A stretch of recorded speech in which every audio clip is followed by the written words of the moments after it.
Ռիսկի խմբում են առաջին հերթին բարձր քաշ ունեցողները, իդեպ մենք ունենք քաշի ինդեքս, դա ուրեմն մարմնի հասակի եւ քաշի փոխհարաբերությունն է, նորմայում այն տատանվում է 18-ից մինչև 25, սա նորման է։ Եթե 25-ից հետո բարձր է, ապա արդեն ավելորդ քաշը, ապա արդեն մենք գործ ունենք ճարպակալման հետ, ճարպակալում առաջի աստիճան, երկրորդ աստիճան, երրորդ աստիճան։ Հետևաբար ռիսկի խումբը բարձր քաշ ունեցողը եւ ճարպակալում ունեցող սուբյեկտներն են,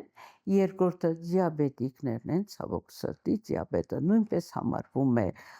անառողջ ապրելակերպի արդյունք, չգիտեմ ինչու դրսում այն հիվանդություն չի համարվում, անառողջ ապրելակերպի արդյունք է համարվում, եւ ունենք մենք ռիսկի խմբեր, որոնք ասեցինք ալկոհոլի չարաշահումով են զբաղվում։ Եվս էլի կան ռիսկի խմբեր, բայց հիմնականը բարձր քաշը եւ դիաբետիկ պացիենտներն են, որոնք համարվում են ռիսկի խումբ։ Բացի դրանից մենք ունենք բարձր ճնշում ունեցող սուբյեկտները, ճարպային փոխանակության խանգարումով սուբյեկտները, մարդիկ, որոնք ուրեմն ունեն նախադիաբետ, այսինքն դեռ դիաբետ չէ, բայց նախադիաբետի